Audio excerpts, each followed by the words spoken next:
powerful popes, right? Innocent III doesn't always top the list when you think about it. True. Big names like Gregory VII, Urban II can kind of steal the spotlight. Yeah, exactly. But this deep dive, the stuff you sent over about Innocent's rise, this guy, this pope, he was playing 4D chess while everyone else was still figuring out checkers. He knew how to make an entrance, that's for sure. 37 years old. Europe is like a powder keg, right? Political intrigue, religion's a huge deal, everyone's on edge, and bam, this young pope walks right into the middle of it all. Oh, and that name, Innocent. That was a power move right there. Don't forget, we had Pope Innocent II a while back, went toe-to-toe with the Holy Roman Emperor. It's almost like with that name, Innocent III, sending a message. Right. Like, papacy's back in business, no more messing around. And it wasn't just talk. Look at that quote you sent. He basically says, the Holy Roman Empire, directly under the Pope's authority. That's a bold statement. Oh, yeah. He wanted the papacy to be the big boss, not just for religion, for everything. Politics included. He used everything to make that happen, especially those imperial elections. Master strategist. One minute he's backing this candidate, next minute someone else. And the goal, keep the Holy Roman Empire, especially Germany and Sicily, right there under his thumb. Divided, they were weaker. A united Holy Roman Empire, that was a direct threat to the Pope's power. Control the game, not just the players. He knew what he was doing. And it wasn't just the Holy Roman Empire either. What about King John of England? Forced to get rid of the Magna Carta because Innocent III told him to. That shows you the reach this guy had. This wasn't just about leading the church. This was an empire of influence. But how did a young pope, even from a noble family, how did he snag that much power in the first place?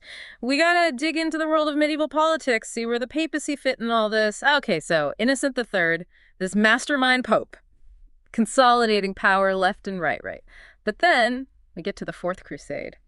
You'd think a pope like this, he'd ace a crusade, right? Yeah, well, the Fourth Crusade, it's like a master class in how even the best plans can go so wrong, especially with medieval politics. Nobody's playing by the rules. It's wild. He calls this crusade to liberate Jerusalem. Big, important goal.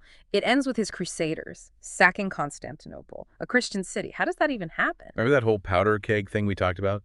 Byzantine Empire, right in the thick of it. They were vulnerable, seen as rivals by a lot of folks in the West. Perfect target. So the Venetians, they saw an opportunity. Bingo. They were supposed to transport the Crusaders, right? But they had their own agenda. Money, power, the usual. Crusaders couldn't pay up. Venice saw their chance. Redirect, cause some chaos, come out on top. And Innocent III stuck in the middle of this mess. Pretty much. He condemned the attack, even excommunicated some of those Crusaders, but the damage was done. It's like trying to put toothpaste back in the tube. Wow. Talk about consequences you don't see coming. But here's the kicker. He condemns these Crusaders, then welcomes them back to deal with the Cathars. The Albigensian Crusade. Not exactly a high point for Innocent III. I'll be honest, before this deep dive, Cathars, they were new to me. They challenged the church directly. Different beliefs, different practices, and they were gaining followers, especially in southern France. Not what Innocent III wanted to see. He saw them as a threat. Big time. Remember, his whole thing was power and a unified Catholic Church. The Cathars, they were bad for business. Cue the Albigensian Crusade. And from the looks of this source you sent, not exactly a peaceful disagreement. It was brutal. Kill them all, God will know his own. That quote says it all. Chilling. Religion used to justify that kind of violence, but was it just about religion, or was there more going on? Medieval politics, there's always more going on. This wasn't just about faith. It was about who controlled southern France. And Innocent III, he saw his chance. Used the crusade to expand his own power base. So Innocent III, master strategist, crusading pope, took on heretics, built his power base. But what's left after all that? What did he actually accomplish? His impact, you can't erase it. He shaped the church, shaped Europe.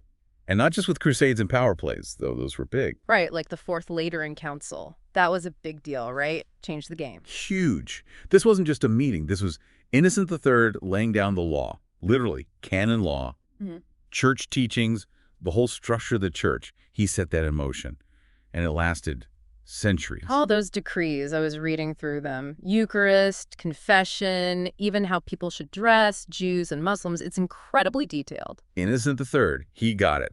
Real power, especially for a pope. It wasn't just armies or politics. It was about controlling everyday life, people's beliefs, how they lived. He was thinking long term. building a legacy to outlive him. Exactly. The Franciscan Order, for example. He saw what they could do, how they could strengthen the church. His approval, that launched them, gave him legitimacy. One pope. Started young, but he left his mark on history, that's for sure. A product of his time, absolutely. But he shaped it too, in ways we still feel. Visionary leader, ruthless power broker, take your pick. But Innocent III, he mattered. One last thing for our listeners to think about. Remember how we said master strategist, always thinking ahead. Right. Even in death, his ambition, it kind of followed him. Really? How so? There's a marble statue of Pope Innocent III. Guess where it ended up? The U.S. House of Representatives. Wow, now that's a legacy. So is he a force for good, this Innocent III? Ruthless, a manipulator, defender of the faith, or just hungry for power? Like most things in history, it's complicated. But one thing's certain, his story. Ambition, intrigue, the power he held. It still fascinates us all these centuries later.